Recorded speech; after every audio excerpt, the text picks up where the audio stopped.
my gentle and of course very modern apes. My name is Erica. Welcome to gutsickgibbon, and what we do here is we talk about cool science stuff that I like and we debunk pseudoscience. And today we're doing sort of a hybrid of the two. We're talking about pseudoscience that I like. Like may be a strong word. I don't like any pseudosciences, but this particular group that we're going to be talking about today is, in my opinion, the most honest and the most scientific of virtually all of the young Earth creationists. I don't know what went into that process.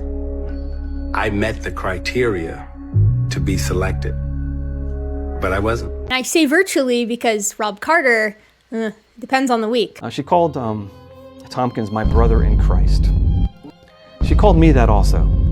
Erica, I don't know if that's sarcastic or if you're actually calling on the name of Jesus. This is a video that I've been wanting to do for a while, but just haven't really sat down and recorded it because, you know, I'm a big fan of giving credit where credit is due, and I have a whole lot of very large projects on the back burner right now at various stages of completion, but none of them are complete enough to sit down and, create. So I thought, okay, well, why not now? After all, regular science is in such a stable and protected position. I kind of hate scientists. Maybe praising pseudoscience will get my academic research into some kind of safety bubble and prevent me from being sent to one of RFK's wellness camps. For those of you who may be new here, creationism, while it is on the decline here in the United States, for now, is still relatively common, and common enough to have many different flavors. So there are the intelligent design proponents. They accept the vast majority of conventional science, they accept the ancient age of the earth, they accept usually most of evolution, but they argue that God must be periodically coming in and intervening and tinkering, because how else can we explain via natural processes the complex nature of some biochemical systems or new body plans? That tends to be what they argue. There are the old Earth creationists who, like the intelligent design advocates, accept the ancient age of the Earth, but they're not on board with evolution, and they believe that to achieve modern biodiversity, God must have periodically come in these progressive creation events throughout the geologic column. And finally, there are the young Earth creationists. Now, the young Earth creationists are what you think of when you think of creationists, right? The YECs are the individuals who propose that God created the Earth more or less in its present state roughly 6,000 to 10,000 years ago, and that the entirety of the geologic column, including all the organisms and extinction events, etc., within that column, are the result of the global flood from the Noah's Ark story, which occurred approximately 4,400 years ago. One of the big projects that I'm working on right now is actually the history of young Earth creationism and the conventional science that it battles. And I have to tell you, in the majority of ways, young Earth creationism has not changed since the diluvialists or first flood geologists of the 1800s. Still, there are critical ways in which they have changed. So, for example, as conventional science grew to accept the nature of the transmutation or evolution of species,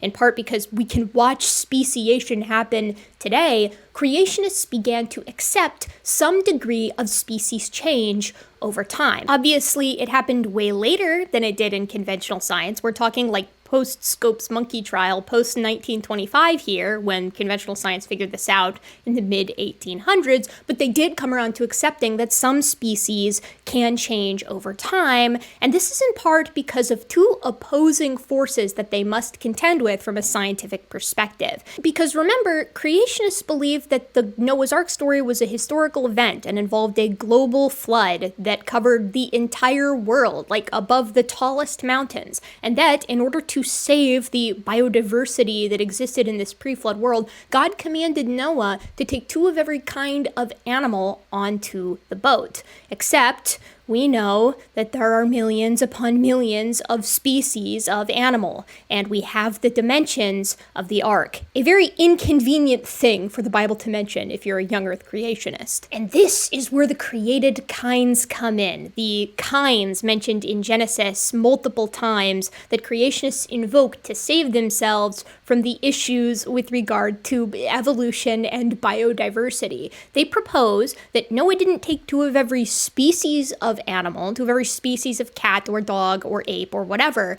but he took two of every kind. That's the word that's used. And that kind is not defined, so it can be anything that they need it to be. The classic way that they argue this, and this didn't come around until relatively recently in young Earth creationist history, is that the kind is roughly at the family level in conventional taxonomy. So Noah didn't take two of every kind of cat. He didn't take a lion and a leopard and a cheetah and a savanna cat and a serval and a lynx. Instead, he took one pair of archetypal proto-cats. And then that pair of proto-cats, after the ark landed on Mount Ararat and all the animals get off of the boat and start to repopulate the earth, began to rapidly diversify into all of the cats that we see after the flood. And they disagree on which geologic periods that includes. Creationists tend to disagree on where they put that. But at the very least, we're talking about every kind of cat from the beginning of the Pleistocene to now. And if you want to take the more conventional young Earth creationist position,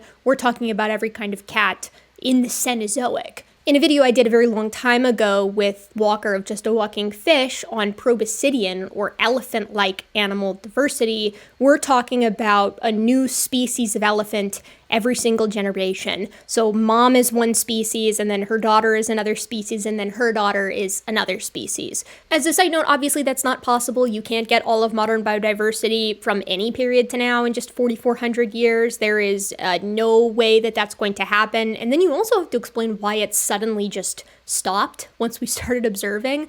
If there is a process at play that's getting a new species of proboscidean every single generation, why doesn't every elephant give birth to a different species? Now that we're watching, but I digress. I talk a whole lot about created kinds and what their issues are in this video here, but I'm summarizing the issue because it's going to be relevant for some of what we're talking about today. Obviously, they have to come up with a whole lot of different just-so mechanisms to explain what we see in the geologic column. If this entire thing, at least around 500 million years worth of history, crammed into a single year, you have to explain a whole lot of signals, including major extinction events and specific types of formations that require very calm or very arid conditions. But the one that I like to go to, and the killer for young Earth creationism as a whole at present, my favorite argument is of course the heat problem. TLDR, we can get the absolute ages of rocks by radiometrically dating them, a process that involves looking at the ratio of unstable parent isotopes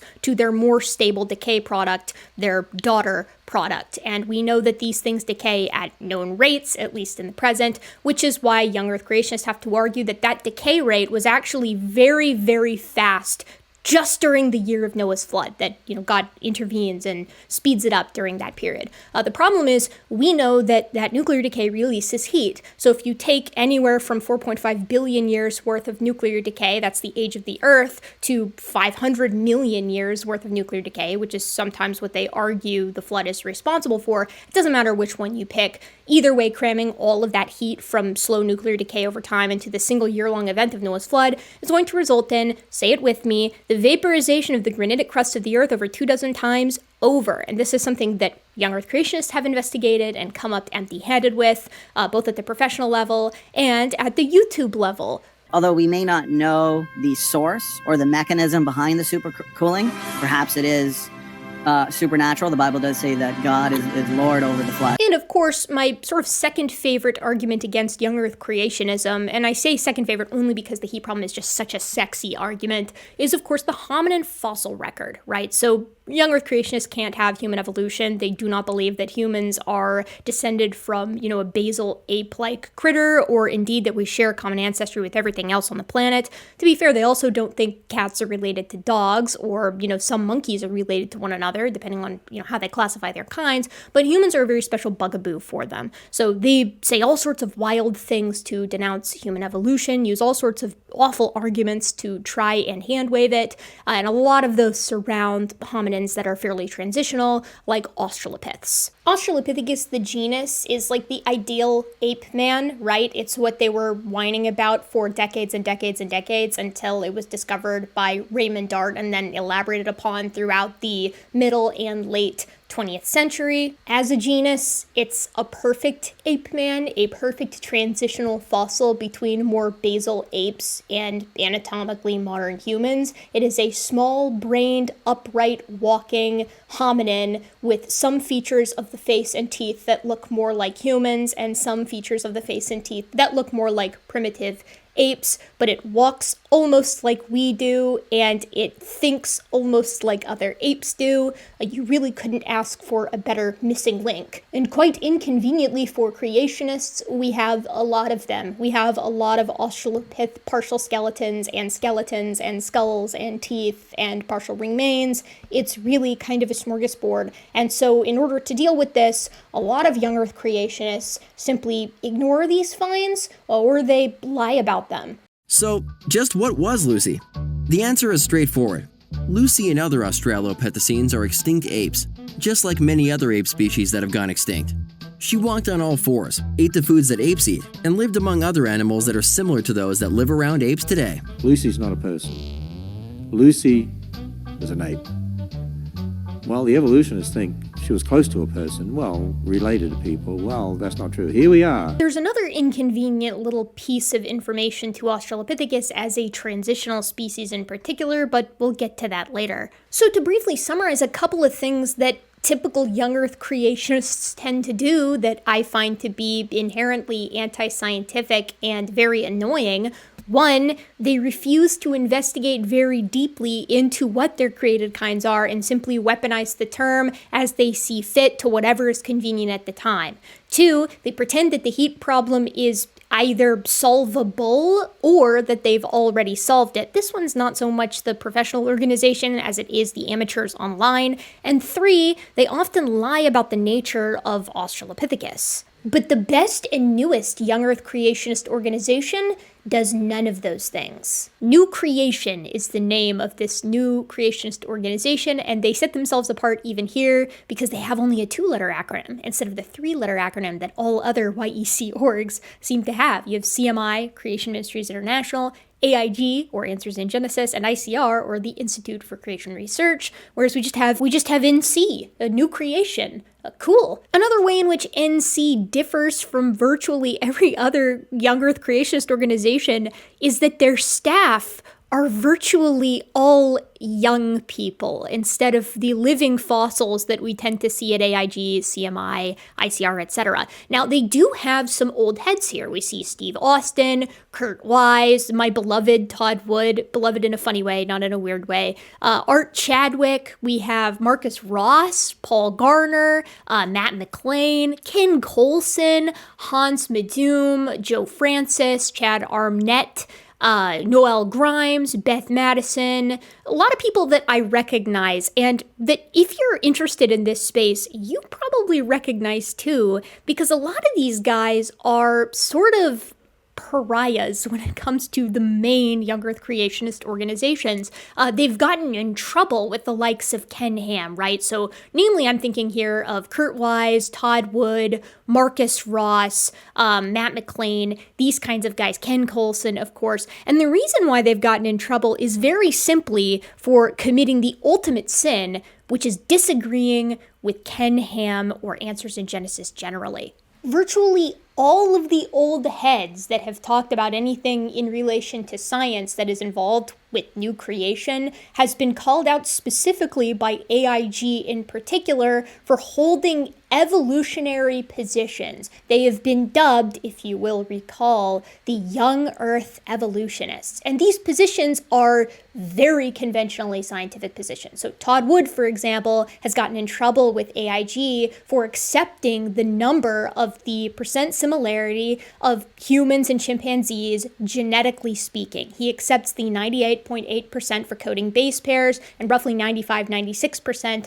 for the full genome. Obviously, Answers in Genesis can't have that, and so Todd Wood was included in the Witch Hunt series that, again, I did a video on a while back. Same thing with Kurt Wise, same thing with Marcus Ross. We've seen it over and over and over again. And I'm actually going to speculate here. I think that new creation might be, in part, a response to the rigidly orthodox position that organizations like Answers in Genesis have taken in spite of the growing scientific consensus on many of these topics. So for example, it was once a tenable position for young Earth creationists to say that no dinosaurs had feathers and that this was, an evolutionary position that they felt there wasn't enough evidence to support. That was like 20 or 30 years ago though, and we've since found many, many, many, many additional fossils that show that, yeah, some dinosaurs did in fact have feathers. Yet Answers in Genesis continues to double, triple, quadruple down, even reversing previous taxonomic designations that they had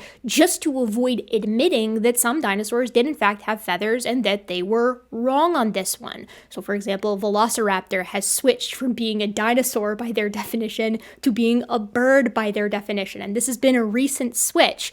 All right, what do you think? Raise your hand if you think our animal was a dinosaur. Raise your hand if you think our animal was a bird. That animal is Velociraptor. I didn't call Velociraptor a bird, you just did. Don't tell anybody that I called Velociraptor a bird. New Creation, on the other hand, will readily accept that yes, some dinosaurs had feathers, and birds are a type of dinosaur. They do not believe that modern birds descend from ancient archosaurs, like they don't accept the evolutionary implications of that. They simply suggest that it's kind of like how you can have multiple different unrelated mammal kinds. You can also have multiple different unrelated dinosaur kinds, and birds are a part of that general taxonomic group.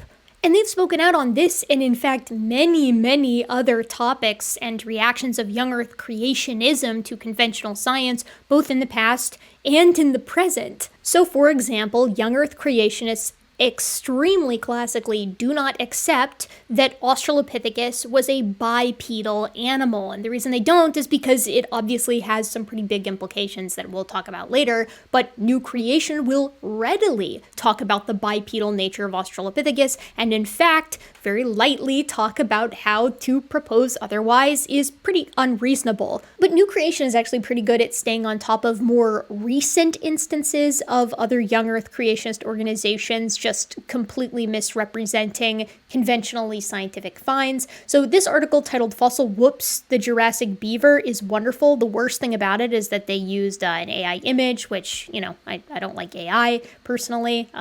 But I digress. They started off by saying, most young Earth creationist scientists accept that there is a predictable order to the fossil record. However, some creationists have found this difficult to accept. So instead, they have tried to find evidence that fossils of modern types of life forms are mixed in with more ancient fossils, like those from dinosaurs. This article will examine one particular example, which we will call the Jurassic Beaver hypothesis. So a little bit of background, the critter in question was this little animal discovered by paleontologists and dated to the Jurassic period called Castorocata. And this thing is beaver-like, hence the name, right? Castoro is pulling from the castarids or Castoridae, which are modern-day beavers, and cauda means tail, so the name literally is beaver tail. And the way the creationists responded to this, the young Earth creationists in general, where they were like, oh my god, they found a beaver, like a modern beaver in the Jurassic. This destroys evolution because beavers are modern critters and we shouldn't find them alongside dinosaurs if evolution is true, etc., etc., etc. Case closed, right? That's how they responded to it.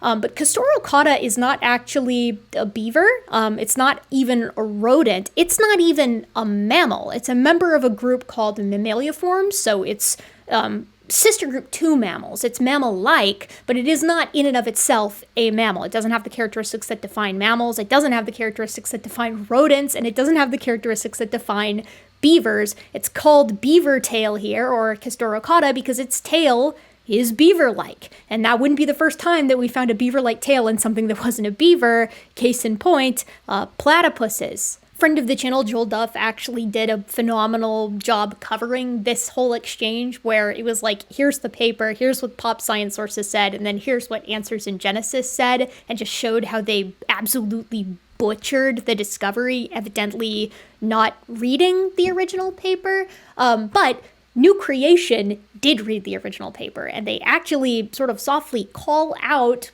creationist groups that didn't, and they tell the story in the proper way. Let's take a look. They are very kind, of course, and don't call anybody out by name in this article. They just say, this article marks the first in an intermittent series we're calling Fossil Whoops. We will address common fossil-related misconceptions and explain why they do not hold up. And when they're saying misconceptions, they mean misconceptions on the part of other young Earth creationists. We aim to provide a more accurate Genesis-friendly understanding of the subject. So, keep in mind, they're still young Earth creationists, right? But they are, at the very least, covering this properly. So they give it, the appropriate background. A lot of this comes, directly from the paper because, shockingly, they read the paper doing the bare minimum. That's crazy. They talk about where the Jurassic Beaver line came from, giving a little bit of grace to, organizations like Answers in Genesis because popular science articles called it the Jurassic Beaver. This has led some people to suggest this animal did not merely have some beaver-like characteristics. Rather, they argue that the animal itself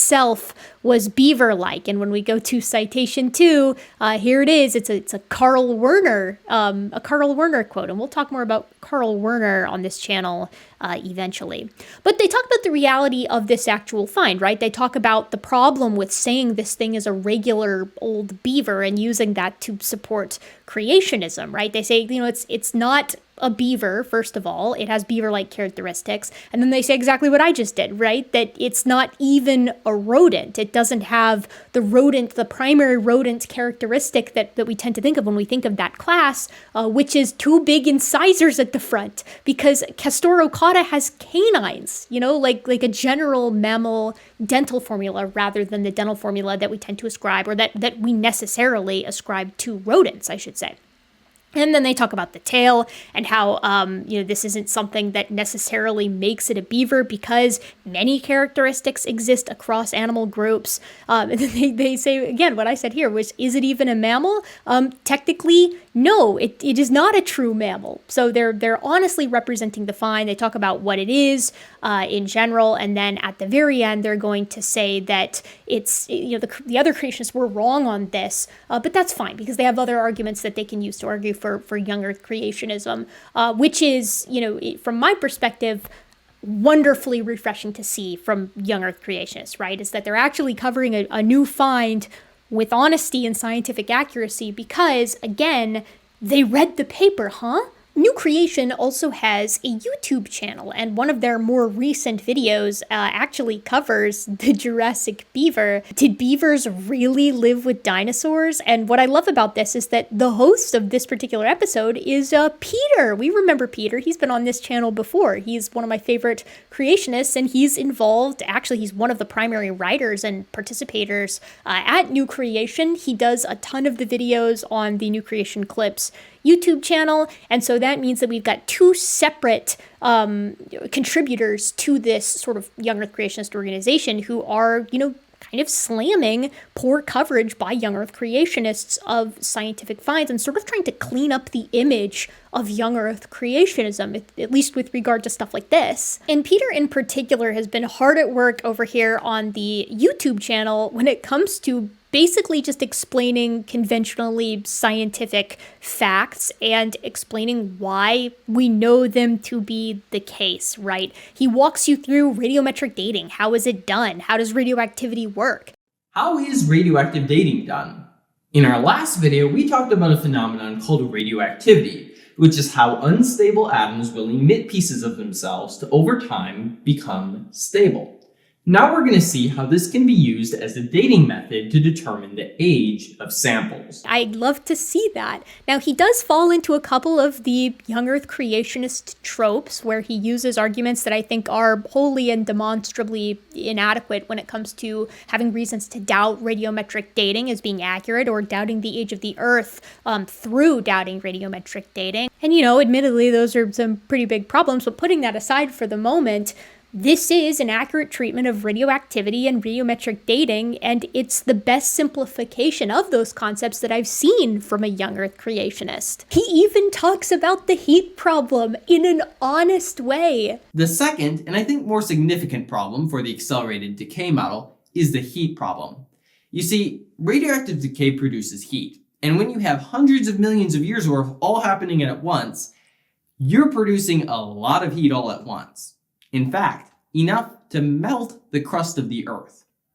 So that is a gigantic problem, and we do not yet have a solution to that problem.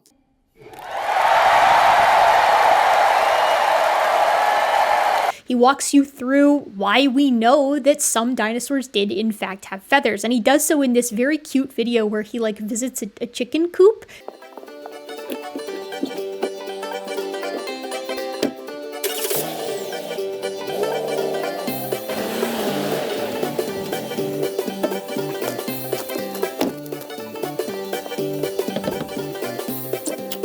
Talks about how chickens, in fact, have the characteristics that we use to define Archosaurian dinosaurs. It really seems then like birds have all of the defining features of dinosaurs. So, is that why you think we should classify birds as dinosaurs? Yes, they should be. The vast majority of this is accurate up until the end when he puts the sort of young Earth creationist spin on things. So this has all been fascinating, but before I head out, I had one last question to ask you. Many creationists view the idea of feathered dinosaurs existing in a very unfavorable light. They view this as some sort of evolutionary piece of propaganda or something like this. But we know that feathered dinosaurs are real. They actually exist. We have fossils of them. So how do we understand those from a creationist perspective? Don't those fossils prove that evolution happened, that birds evolved from dinosaurs? How can we understand those from a creation model? Why do they exist? Right. So creation research has shown that there are multiple kinds within Dinosauria. And feathered dinosaurs belong to their own created kind and are not related to birds. So really, what this tells us is that God did not make feathers to be unique to birds. Ooh, yeah. I'm gonna have to go ahead and sort of disagree with you there. He talks about hominins all the time, which I absolutely love to see, with a particular focus on the fact that, yeah, Lucy, Australopithecus afarensis, was in fact upright, and we know this on the basis of her and other Australopithecus specimens' anatomy. We know it by looking at their inner ears. He's bringing in more recent studies to support the notion. How was Lucy moving? Some of her anatomy seems to suggest that she was climbing the trees, and some that she was walking on the ground like we do. Well, some people think that those two things are contradictory, but the truth is that they aren't. Lucy was a master of both. And he specifically goes after common young Earth creationist misconceptions that are pushed as arguments in order to, deny the idea that Australopiths did walk upright. I just love to see that, because those arguments, the, forcibly reconstructed pelvis, the knee being found too far away, or the anatomy being able to be interpreted in such a way as to make Australopithecus as a genus, a knuckle walker, locomoting in a knuckle walking fashion akin to modern chimps and gorillas, all of those arguments are just so easy to debunk. All you have to do is look into the subject just a little bit. But oftentimes when someone like me is making the case, and I'm, outwardly hostile towards young Earth creationism and creationism generally, it sort of falls on deaf ears. So it's really nice to see, somebody sort of within that fold saying, this isn't something we can or even should be arguing against. Now, a very important caveat to this compliment is the way in which Peter and the other authors at New Creation are grappling with these data. They're not coming to their audience saying, okay, we have to admit it, this is the case, and we're not 100% sure how we're going to incorporate it, but we are sort of owning that this is an issue. That's not how they're grappling with most of it, although that is what they did with the heat problem. Kind of. They did throw in a couple of little jabs at radiometric dating as a whole, but generally speaking, the way that they're coming at these data is by saying, yes, the conventional scientific explanation is the correct one, but this is not a problem for us. It works in our young Earth creationist model in the following ways. So this all proves that Lucy's an ape man then, right? Well, I don't think so. I'm a creationist, and I don't think that Lucy evolved into humans, but I think the evidence clearly shows that she did walk upright on her hind legs. So to me, this is just another amazing example of the diversity of God's design. God may have created them as upright walking apes in the beginning, and they've lived alongside of humanity for thousands of years before they finally went extinct after the flood. And at face value, that seems fine. It's better than what basically every other young Earth creationist organization is doing, to be sure. However, New Creation is still a young Earth creationist organization, which means that for the vast majority of relevant data, they will be accommodating. Now, I can't stress this enough. This is still astronomically better than what we're seeing from other young Earth creationist organizations who are either misrepresenting or lying about a lot of the data. But still, for most new discoveries, the way this is going to go is not, oh wow, look at how this supports young Earth creationism. It is going to be, we can make this work if you squint. But another problem can be found here, right? Because a lot of the data with regard to the natural world cannot, even when squinting, be force-fit into a young Earth creationist interpretation. And it is here that we begin to see the cracks. New Creation is happy to accept conventional science when it can be accommodated, but when it cannot, we begin to see something very different. We're going to look at this through the context of human evolution because I study human evolution, that's what I'm most familiar with, and because Peter, who is a prominent presence on the New Creation YouTube channel and on the blog, also knows his way around human evolution and frequently publishes blog articles and videos about the subject. Blogs and videos are not the only thing Peter has done. He's actually been an author on several manuscripts from the International Conference on Creationism, which is this sort of every couple year journal of like the state of young Earth creationism by a bunch of different folks who we've already seen. So we have a bunch of full-length papers here from Danny Faulkner, Marcus Ross, Todd Wood. There's Peter. There's Todd Wood again. We have Rennie Gugliuzza, who's at ICR, our pal Jeff Tompkins. We have Robert Carter. We love Rob Carter. It's a bunch of the usual suspects, and also it's like an interesting, like Russell Humphreys is here. It's an interesting sort of confluence of creationists from different organizations, which I think is super fascinating because it's them kind of coming together and trying to surpass their differences and come up with a feasible model, or at least discuss where their model actually is. To be clear, this is like as technical, as methodological as creationism gets. So as far as like meeting the highest echelon, like coming to the highest echelon, this is where you want to be if you are a young Earth creationist. And Peter is in here multiple times. And notably, the times that Peter is in here, it's almost exclusively with relation to paleoanthropology and primatology, the things that I concern myself with. So human history from Adam to Abraham, integrating paleoanthropology with a young Earth creation perspective, a preliminary evaluation of the ape Berrimins, or created kinds, hominin baraminology reconsidered with postcranial characteristics, and we will be touching very briefly on these here in a moment, but suffice it to say, Peter's the main guy, along with Todd Wood, talking about paleoanthropology and hominins from a young Earth creationist perspective. This is a good thing because virtually no one in the young Earth creationism community or the creationism community in general specializes on hominins, and I think that's for a pretty simple reason.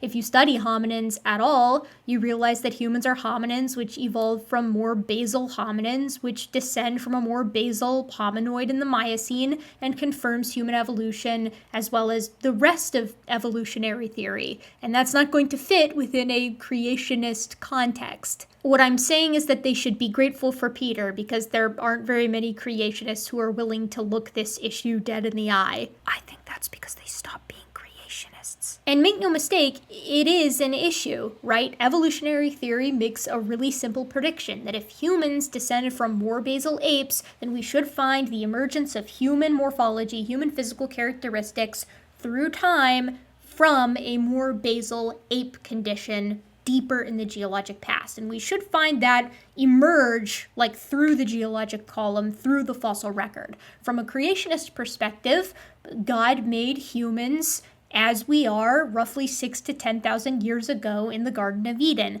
Now, as we are, has a lot of different meanings depending on what type of creationist you are. Some creationists think that that means God made Homo sapiens in the Garden of Eden 6,000 to 10,000 years ago, and some creationists, like Peter, for example, think that making humans means making genus Homo. So potentially God could have created Homo habilis in the Garden of Eden 6,000 to 10,000 years ago, and all of the modern hominins do descend from that original pair, just within a much shorter time frame. If you think that sounds silly, I think it sounds less silly than what the other creationists are proposing, which is that all of the hominins are degenerate Homo sapiens that have undergone some magical genetic process called genetic entropy over the past 4,400 to 6,000 years, and that's where these hominin species come from, that they're like mutant Homo sapiens. Mutant Homo sapiens, mind you, which just so happen to look like something bridging the gap between earlier Miocene hominoids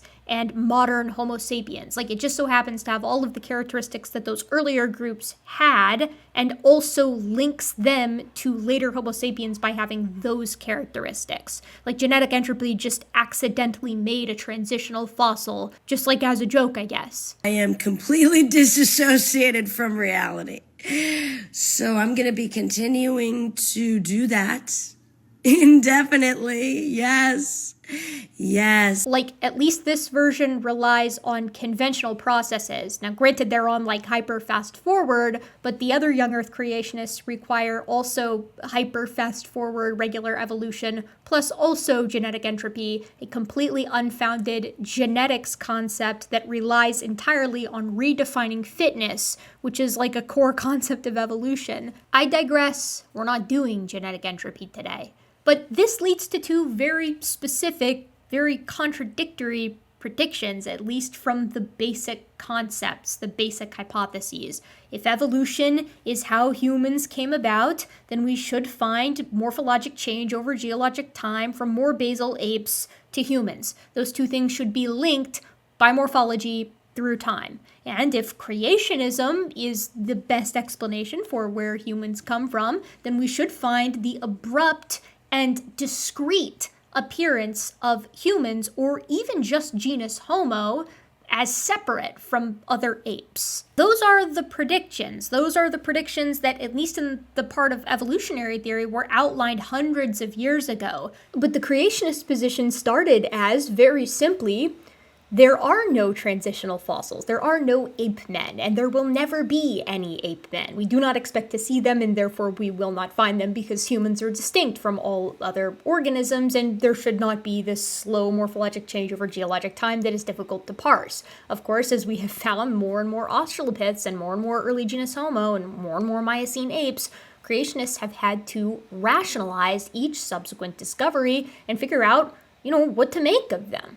And they can attempt to rationalize them, as we've seen with new creation. But my question then becomes, okay, well, what would a transitional species look like? If not Australopithecus, if not early genus Homo? What would actually count for you? The result of this, as far as I can tell, is that new creation has really had to split hairs when it comes to splitting up their created kinds, lest they end up accidentally lumping Australopithecus with humans, or even the other great apes with humans as a single group. And so as a result, and we'll be going through this paper at a greater depth at another time, but they've ended up having to split the great ape kinds, the extant great ape kinds, into each genus. So every genus gets its own kind. And this is pretty different from most creationist perspectives, where they say, well, there's the human kind and there's the ape kind. No, these guys have actually done some legwork. They've done some character analysis. And the conclusion that they've come to is that we do actually have to have a different kind for every genus of great ape. In fact, every family of ape generally. So within the family Hominidae, they say that the chimpanzees, panids and bonobos, are a single kind, but then gorilla is another separate kind, and then an unnamed hominoid cluster consisting of a bunch of different Miocene apes from Europe and from Asia, along with orangutans, is another kind, and Paranthropus is another kind, and all of genus Homo, plus Australopithecus sediba, is its own kind. And this largely recapitulates the work that they've done on the craniodental features as well, as far as how these things split up. This is exactly what it would look like if you had a whole bunch of hominins that bridged the gap between basal Miocene apes and modern humans, showing an evolutionary transition, it would be this difficult. And you'll notice that a lot of these other sort of primate Berrimans are a lot broader, and we're going to get into this later, like why it's split out so specifically with humans, but I'm going to propose quite blatantly that you're going to have to be a little bit more consistent and a little bit more standard with how you group these guys out. It seems like a little bit of special pleading to me to appeal to every genus of ape being its own kind, or every genus of great ape being its own kind, but being able to group these other guys in much broader categories. I suspect if you apply this methodology to all primates, and indeed to all mammals or animals generally, you're going to end up with too many kinds to fit on that boat.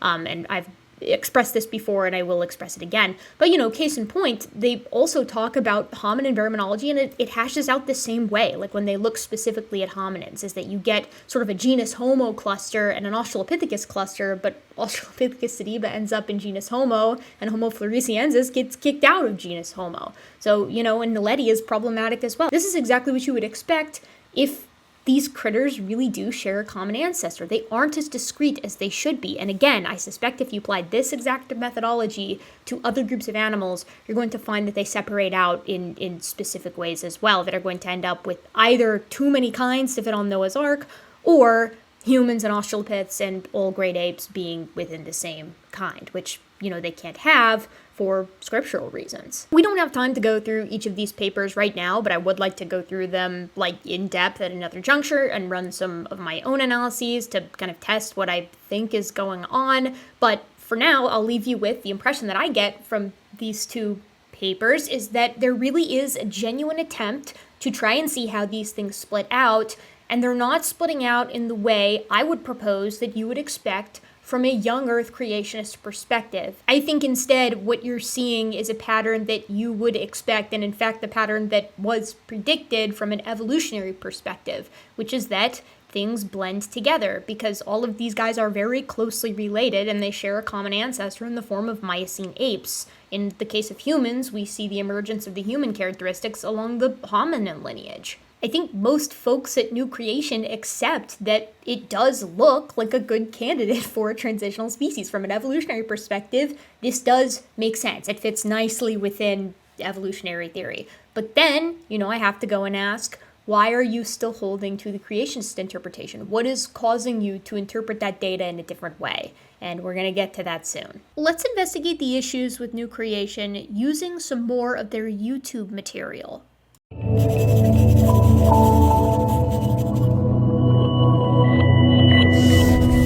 Where did we come from? This video is perhaps provocatively titled, "Humans Did Not Evolve in Africa." And this immediately caught my attention because Peter is at the helm. He usually gives a correct interpretation, at least from the perspective of conventional science and finding a way to make that work with young Earth creationism. And the statement, "humans did not evolve in Africa," is wrong. And it's wrong no matter how you discuss it. It's wrong whether you're talking about Homo sapiens, the species, which is robustly supported to have an African origin from both genetic and paleontological lines of evidence, and it's wrong from the perspective of genus Homo, which is robustly supported to have an African origin from a pretty extensive fossil record. So I'm immediately thinking, how's he gonna do this? Peter correctly explains why we think that humans evolved in Africa as opposed to anywhere else. He echoes Darwin's original sentiment, which is that the apes that are closest to humans are chimps and gorillas, and we find them in Africa.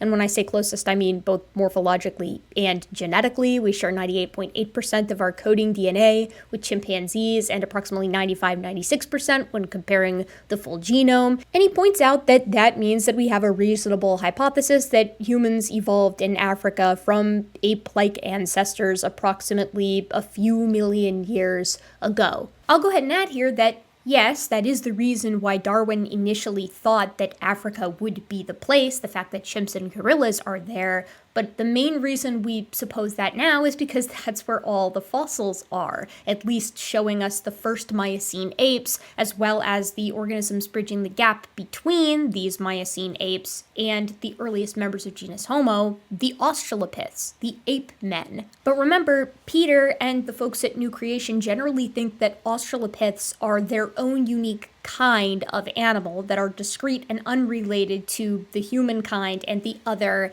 ape kinds. Now, we'll touch more on that later, but first let's hear from him again. This story is at odds with the account given in the Bible. There we learn that God created man out of the dust of the ground and placed him in the Garden of Eden. So how do we reconcile these two? What does the fossil record and the archaeological record really tell us about the origin of the genus Homo? Ooh, color me interested. The way that he phrases this makes me feel that this video is going to go in a very particular direction. He's going to explain to us how, actually, when you look at the archaeological data and the paleontological data, it seems as though the origin of genus Homo fits or conforms better with a young Earth creationist model than with that of evolutionary theory. Peter summarizes the debate around Darwin's time and how the discovery of Australopithecus africanus in 1925 by Raymond Dart was really what started to sway the opinion as to where humans sort of first evolved. In the 1920s, scientists began finding fossils of Australopithecines in South Africa. Now, these were apes, but they could walk upright on their hind legs like us. And they shared some cranial and dental features with humans too. It is really important to note here that it isn't just that Australopiths share a lot of characteristics with humans. They also share a lot of characteristics with earlier Miocene apes, and they exist temporally in between Miocene apes and later members of genus Homo. They bridge that gap precisely as the prediction expected them to. And common design cannot explain this because the characteristics that link them with humans are acquired stepwise over time. So the earliest hominins have just a handful of characteristics, the middle hominins have significantly more, and the later hominins significantly more still. And once a human-like characteristic shows up in a hominin group, it typically sticks around. The pattern is one of accumulation. That's super important. Also, it's worth noting that not only were Australopiths, these ape men, not predicted by creationists, but they were explicitly said to be impossible, something that would never be found by the fundamentalists of the 1920s and onward. Peter gives them their due. The Australopithecines gave rise to the first humans. But I think there's an elephant in the room, and we'll touch on that later. So how do creationists deal with that evidence? Peter goes on to outline the general creationist models, and I should say young Earth creationist models, how they suppose that God created Adam and Eve in the Garden of Eden. From a creationist perspective, it's not immediately obvious where humans originated. We hear that God made man and that he placed him in the Garden of Eden. But it's not entirely certain where the Garden of Eden was because Peter, like most young Earth creationists, believe that the flood is responsible for massive portions of the geologic column, so where Eden was pre-flood probably does not map one-to-one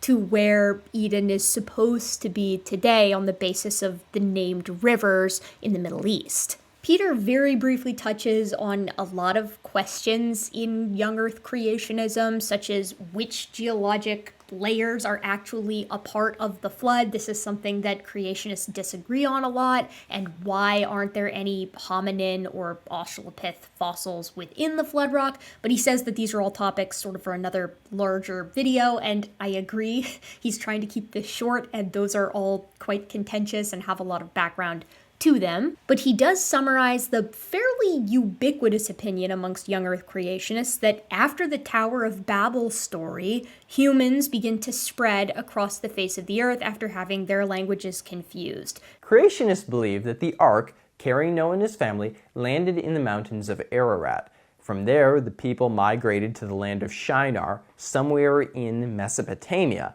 and then God confused their languages and the people were dispersed over the face of the whole earth. Meaning that the first human fossils should probably be in or around the Middle East. So, most creationists think that the first human fossils are post-Babel. that come from after this dispersion of peoples.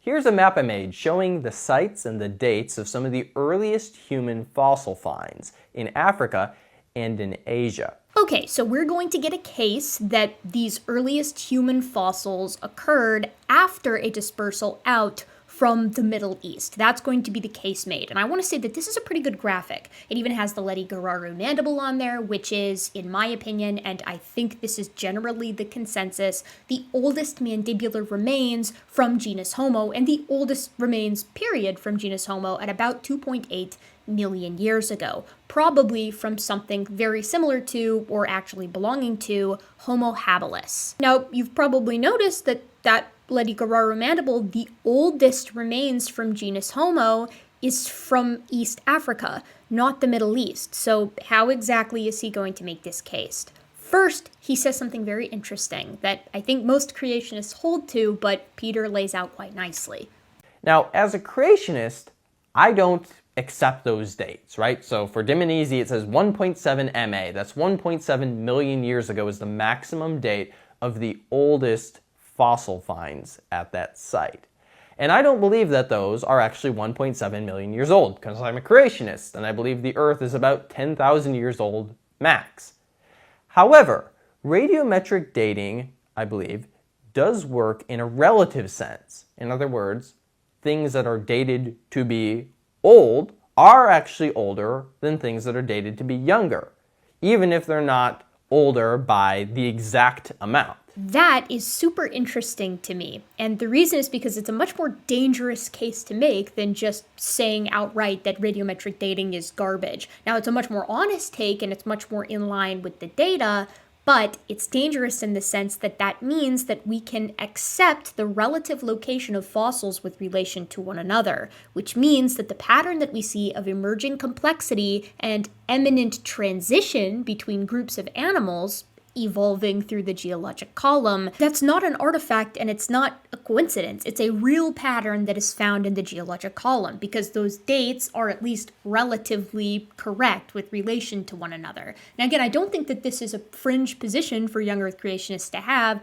I just think that they tend to not want to articulate it in a clear way, as Peter just did, because they're not brave enough and because of the implications. Peter continues the discussion of these fossils, walking us through some of them and talking about how not all sites are created equal. Some sites have better preservation than others. Some prioritize large material or small material. Some is complete, some is fragmentary. He goes on to say that he doesn't actually agree with me. He doesn't think that the earliest member of genus Homo is Ledi-Gararu at 2.8 million years ago, but the Uraha material at 2.5 million years ago. And I find that interesting because of some stuff that he gets into later. He argues his case by saying this. In my opinion, the earliest well-attested human fossil comes from Uraha, Malawi, down there in southeastern Africa. There are things that are older than this, like the Ledi-Gararu mandible up in Ethiopia. But there's more controversy about those. Some people think they're Australopithecine fossils, some people think they're human, so it's not really clear. This one down here in Malawi, I think, is the one that most people can agree definitely comes from a human. He's right. There is some controversy over the Ledi-Gararu mandible, although, again, I think that the consensus right now is that it belongs to an early member of genus Homo, and at least at my university, I work with some people who are pretty tuned in to this particular disagreement, and I tend to take their side, as people tend to do. They tend to be biased with their own university. But the point that I want to make here is that his reasoning for taking the Uraha mandible as being the oldest as opposed to Ledi-Gararu for genus Homo is based off of controversy. The oldest uncontroversial mandible is that 2.5 million year old mandible at Uraha. So if it's controversial, we should probably go ahead and put it to the side for now. Let's put a pin in that. Now, the earliest hominins found outside of Africa are generally considered to be the Dmanisi hominins in the Republic of Georgia at 1.85 million years ago. So there's a pretty clear trend here. The very earliest human fossils appear in Africa. But once you get later than 2 million years, human fossils begin to appear in Western and Eastern Asia. Peter makes a note here that from a creationist perspective, the difference between 2.5 million years and, he says, roughly 1.7 million years isn't actually 800,000, but a few hundred, because you're taking the conventionally scientific timeline and cramming it into like 6,000 years, 6 to 10,000 years. So what's notable from a creationist perspective is just how quickly humans occupied the old world. Yes, Africa is occupied slightly earlier, but Asia and Europe are colonized in quick succession. Right, but from a conventionally scientific perspective, the earliest members of genus Homo are either 2.5 or 2.8 million years ago, and they start in Africa, and then they appear slightly outside of Africa in the Republic of Georgia, and then they appear further afield in places like Europe and Asia. This is precisely what Out of Africa predicts. The creationist perspective then would conversely predict that humans should appear first in the Middle East and then successively further away from the Middle East in places like Europe, Asia, and Africa, which is distinctly not what we see. And in science, typically we follow accurate predictions rather than retrofitting incorrect predictions to be slightly more accommodating. But Peter correctly points out that hominin presence in a location doesn't necessarily require a body fossil, because hominins make tools, and they're some of the only critters that have an archaeological record, meaning if we find stone tools like the kinds that hominins make at a location, it serves to reason that hominins were probably there. And we find hominin tools in some places where we do not find hominin fossils. Is this the solution to the creationist problem? Is this where the secret pattern they've been looking for holds? Do we find the first stone tools in the Middle East and then progressively further away in places like Africa, Asia, and Europe? Nope. In fact, the oldest stone tools aren't even associated with genus Homo. They're associated with Australopithecus, or if you're less of a lumper, Australopithecus and Kenyanthropus in Africa at 3.4 million years ago for cut-marked bones at Dakika, and at 3.3 million years ago for Lomequian stone tools, a more primitive type of stone tool than Oldowan at Lomequi. Peter recognizes that there are stone tool sites associated with Australopithecus as opposed to Homo. Here's a map showing the earliest stone tool finds in Africa and in Asia.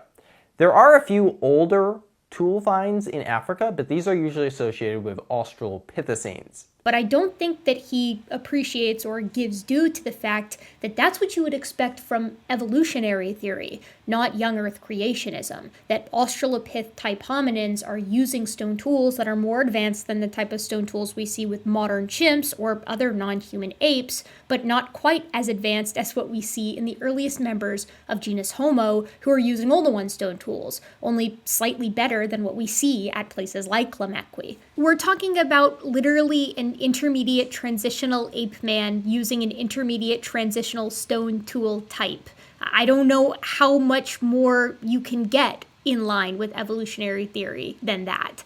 Around 2.6 million years ago, we find Oldowan tools that are generally associated with early members of genus Homo, like Homo habilis, and we've recently found that Oldowan tools are also associated, evidently, with Paranthropus, the sister group to genus Homo, who are not known for being particularly brainy. So there's already a little bit of a problem here, right? Because we find very primitive stone tools associated with non-genus Homo, and then we find both genus Homo and Paranthropus associated with Oldowan stone tools. So how exactly, when we find a primitive tool type, do we associate it with genus Homo to the exclusion of other genera if we don't find the fossils present alongside the lithics? This is a more common problem than you might think, as outlined by this paper that I touched on in a video quite recently, titled Hominin Presence in Eurasia by at least 1.95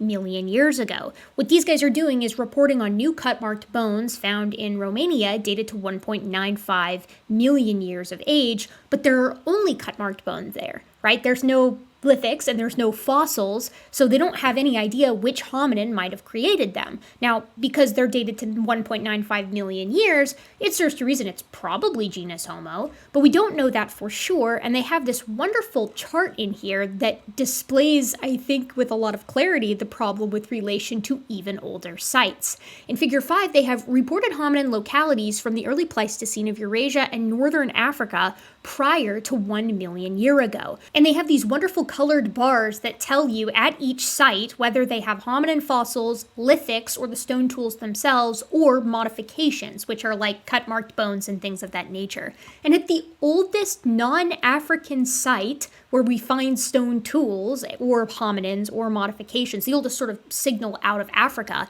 it's Mosul, India, at 2.6 million years ago, and they only have lithics and modifications, but this is like right around that age range of Homo habilis. Now, you guys probably know this, but it's pretty common knowledge that the first hominin to leave Africa definitively is Homo erectus around 2 million years ago.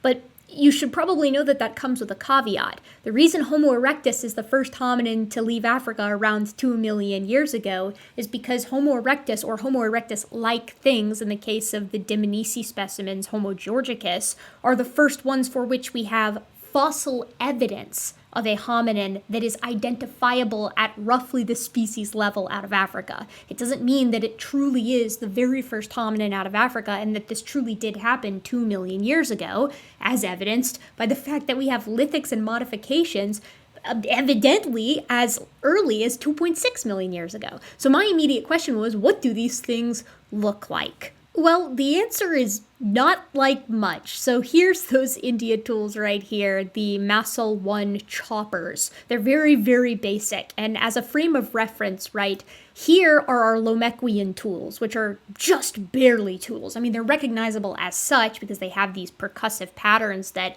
can't evidently be mimicked by like a rock rolling down the hill, and they're found where hominins are found. So here are our Lomequian stone tools, the most primitive stone tool type and the oldest stone tools at 3.3. Here's our Massel 1 chopper. Here are the Longupo stone tools, which are the second oldest stone tools, as you saw in that chart. They look a little bit better than that Massel 1 chopper, but they are still approximately at the level of these older 1 stone tools, which are the ones that are definitively associated with Homo habilis, meaning virtually all of these early stone tools that we find inside and outside of Africa are either associated with Australopithecus or early genus Homo, and here's the critical point, it's often hard to tell which. Homo habilis uses these stone tools that you can see on your screen, the Oldowan stone tools, but Australopithecus or Kenyanthropus uses these stone tools that you see on your screen now. And we know because we find Homo habilis bones with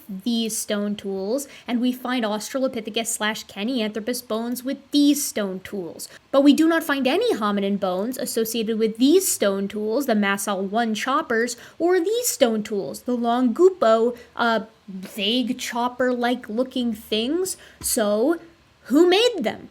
Which hominin made these tools in India or these tools in China?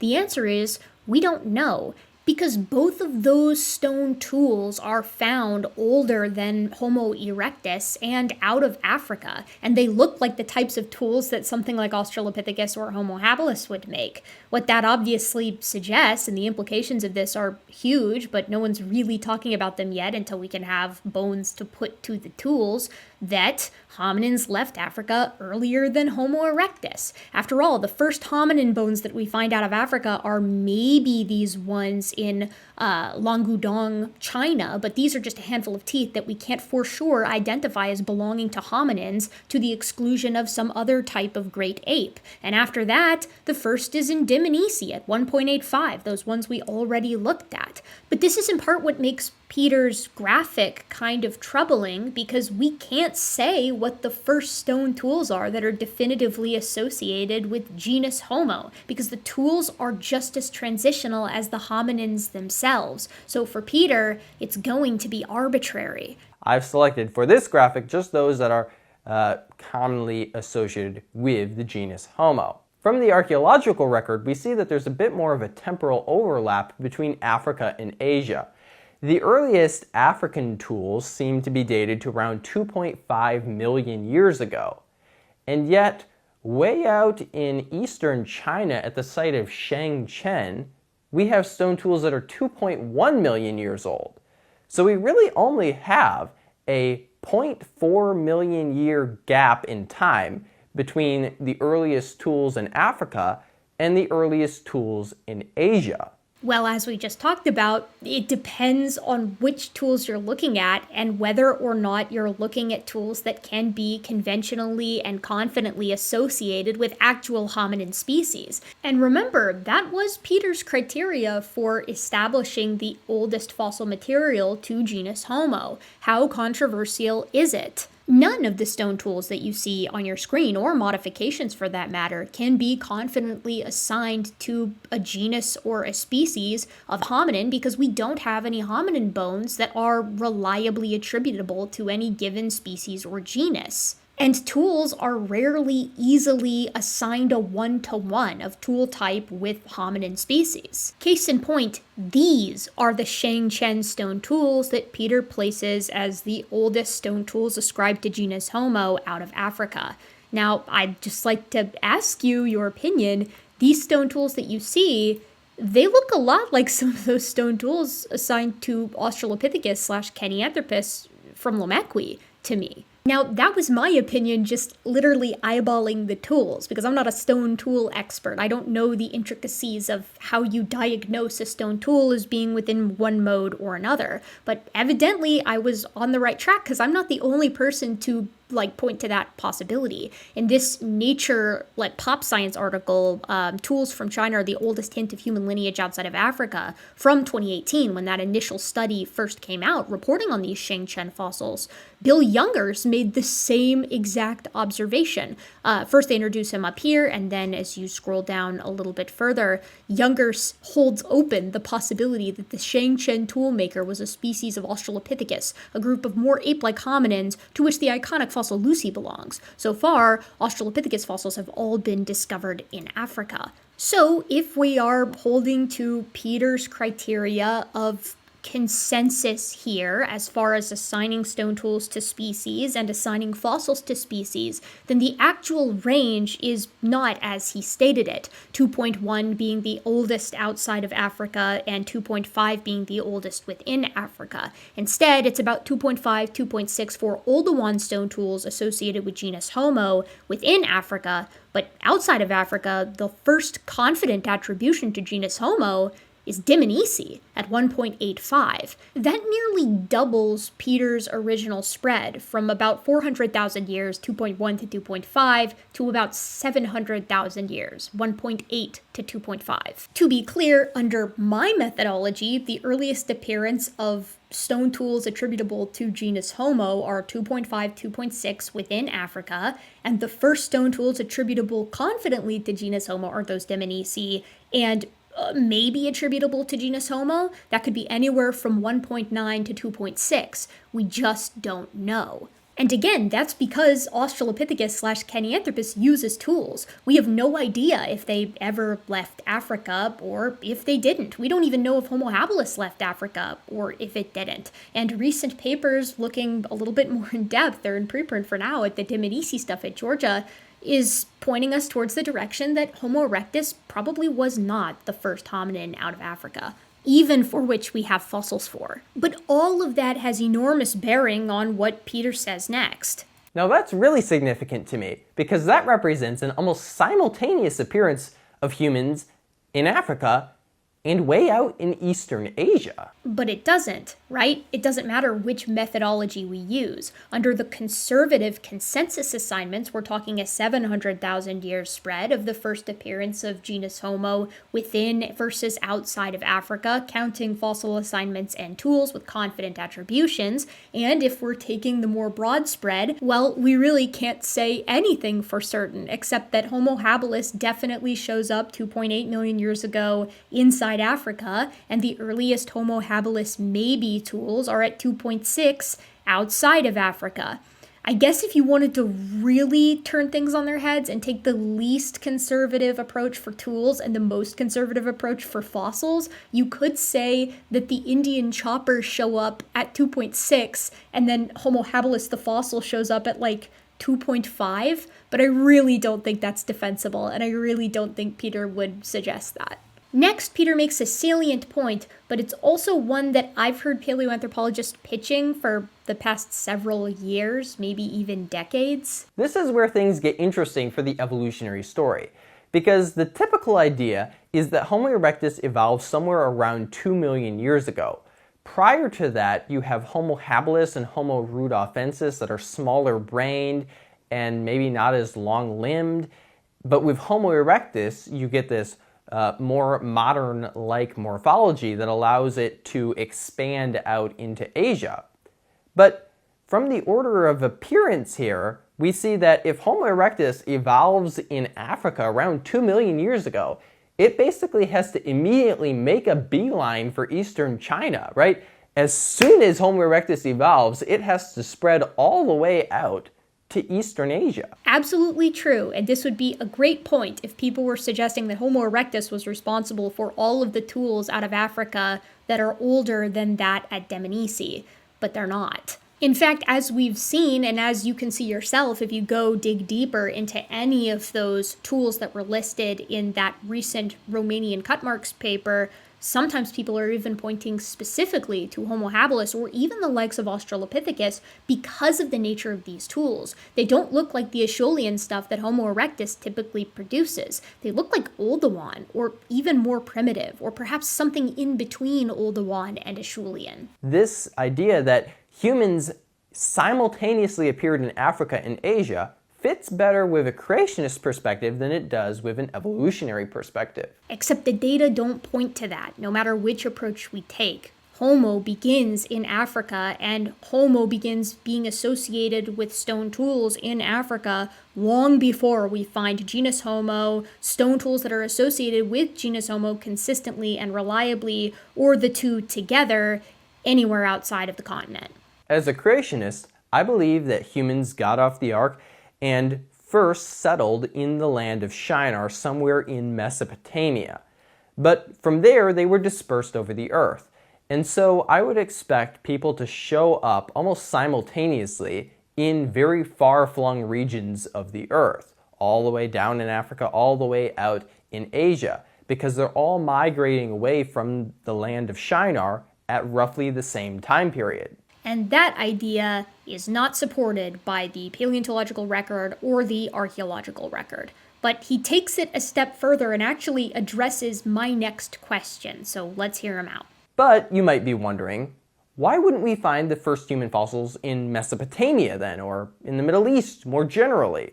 Well, I think there's two biblical reasons why. First, there weren't a lot of people.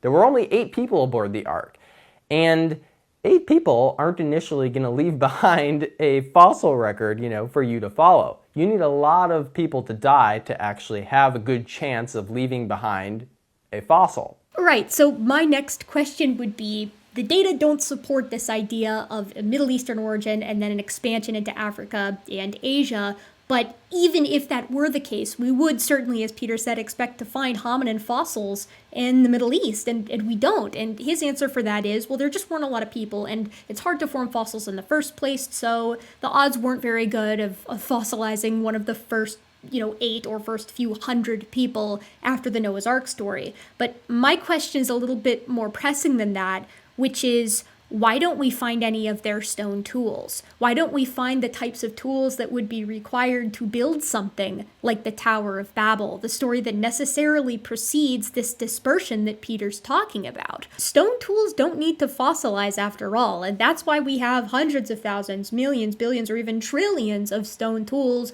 either actively having been discovered or waiting to be discovered. We should find stone tools and the types that would be necessary to build the Tower of Babel, an enormous ziggurat not unlike that of Ur. We should find some of them, some hint of them, or even the rubble of Babel itself, but we don't.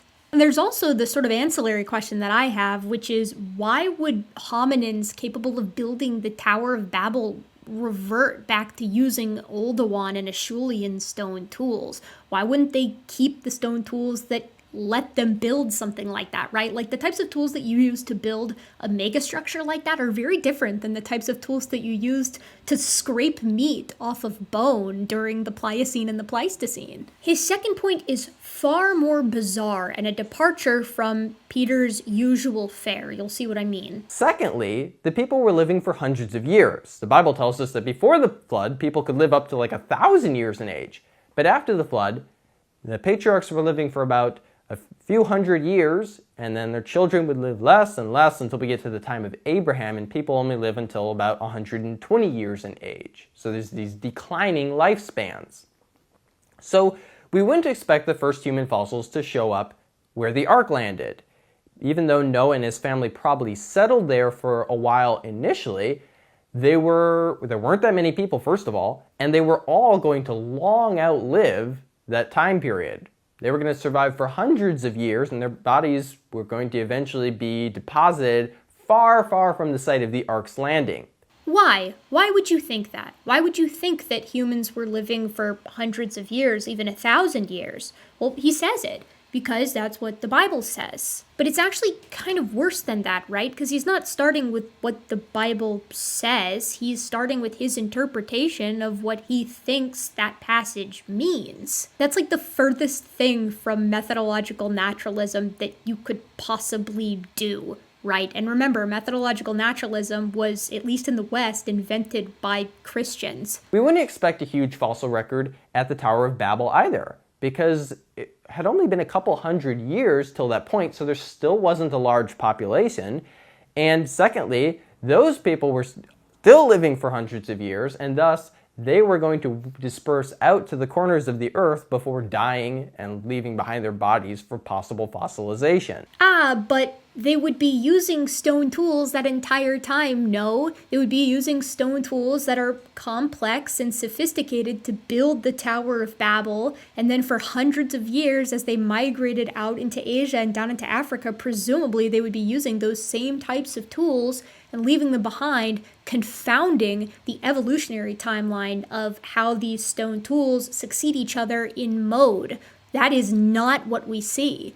The only way around this, I think, would be if Peter or other young earth creationists were to propose that when God confuses their languages, he also just gives them amnesia, and they can't remember how to make anything more sophisticated than like an Oldowan hand axe. So in conclusion, the fossil and archaeological evidence is not necessarily at odds with the story of biblical creationism. The nearly simultaneous appearance of humans in Africa and out in Eastern Asia may actually fit better with the creation story. These appear to be the tools and the bodies of those who were dispersed from Babel. And therein lies the fundamental problem with new creation. Not new creation specifically, but new creation as emblematic of young earth creationism. It's that they are a creation science organization. Creation science, as in creation first, science second. For all the incredibly commendable work that the young folks at New Creation have done, and really, I cannot emphasize this enough, they have done a lot of very hard work to research the articles that they put out and to really make their case. The young earth interpretation of Scripture hangs like an albatross around their necks. And that's a really important point to hammer home. It's one I bring up all the time on this channel. It's not Scripture per se that's pulling them down, it's their interpretation of it. I'm no theologian, truly. When it comes to Bible knowledge, everybody at the New Creation blog could probably run circles around me. But I do have a very selective area of know-how, and it happens to be the hermeneutics surrounding Genesis. And I just don't find the young earth interpretation to be compelling, particularly, and I cannot emphasize this enough, with respect to church history. However, we don't get to choose what convinces us. It's why Todd Wood can recognize the validity of evolutionary theory as an explanation for modern biodiversity and can recognize the support for the ancient age of the earth and still hold to a young earth on the basis of his scriptural priorities. Wood doesn't find the more modernist interpretation of scripture to be compelling. He's not convinced convinced by it. He thinks his young earth interpretation is more true to what he perceives to be like the most important means by which we investigate reality, which is the Holy Bible.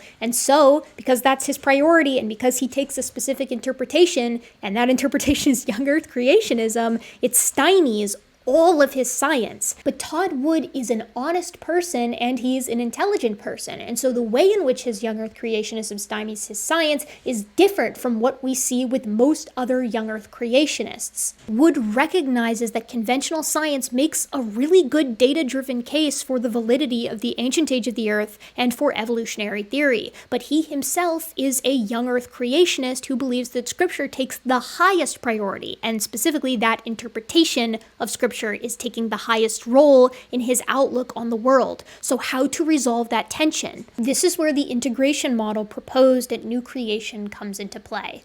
The New Creation blog has this tab that's titled Model Building, and it has a couple of subheadings that are all kind of interesting: their timeline of the Earth's history, the flood boundary, the Grand Canyon, and speed of light issue that faces young Earth creationism. But I'm mostly interested in what is model building for a couple of probably pretty obvious reasons. The first is because they take another W here by saying that bashing evolution isn't enough, and they say that we have to actually generate our own models that explain the data that we see, but actually better than evolution theory if we want to actually move things forward in the direction that we want to move them. And that is true, and it's something that most creationists don't seem to understand or push towards, which, I like. They outline the scientific method here, and they do so correctly. They say a scientific model is a collection of observations, hypotheses, tested theories, and predictions. These serve as a framework by which we incorporate additional data gathered from a particular field. And they talk about how investigating creation in general helps them learn more about God, which I think this is something that most theistic evolutionists would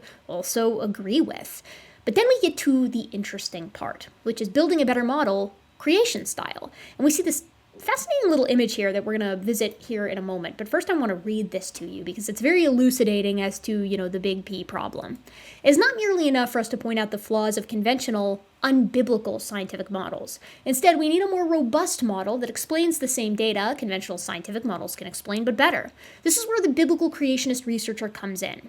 We have something conventional researchers do not: an eyewitness account of the earliest events of our planet's history, faithfully recorded in the first book of the Bible, Genesis. This gives us a great foundation. And then they have this sort of integration model, as I called it right here, where they have the domain of science and the domain of religion. And when science and biblical interpretation, or rather the interpretation of the data and the interpretation of scripture to be most pointed, when they conflict, they cause the creation researcher in question to either further investigate their interpretation of scripture or further investigate their interpretation of the scientific data. And I think that, it's pretty obvious that this is where the problems lie, because it seems as if the only biblical interpretation which is not up for debate is the most problematic one, which they outline right away here, saying that they have an eyewitness account of the earliest events of the planet's history, faithfully recorded in the first book of the Bible, Genesis. That right there, that starting point, is itself a subjective interpretation. That is never good practice. You never want your foundation to be something subjective. And it is from here where all the problems flow. A biblical model of Earth history begins with the Bible. Genesis gives us a basic timeline of associated events. However, Scripture is not a science textbook and does not always provide us with the physical mechanisms, almost in machinations, behind these events. We must look at the data from the natural world to draw conclusions based on our observation. This sentence alone should be the defeater for their own perspective, for young Earth creationism, because it is absolutely everything within the natural world that contradicts it. That should be leading to this reinterpretation of the scripture. These two things are conflicting. But the problem is it isn't really an integration model, it's a hierarchical model. The diagram above depicts Dr. Leonard Brand's proposed approach for the relationship between science, scripture, and religion. As we can see, a good biblically based model should be able to explain the scientific data well and make testable predictions. For more on Brand's approach, read what creation research looks like. But as we just saw with our example, and as we've sort of been talking about here and there and sort of alluding to with regard to human evolution, the biblical creation model cannot explain the scientific data of hominins or stone tool use and does not make testable predictions, right? Instead, it relies on accommodating itself towards the observation and science that is done by evolutionary researchers, by conventional science. The simplest and best example of this is what we just spent an entire hour talking about, which is the existence of transitional hominins and transitional tools that are precisely in line with what evolution predicted, meaning that biblical creationism is the inferior model with regard to this. It does not explain the data nearly as well, and it certainly didn't predict it.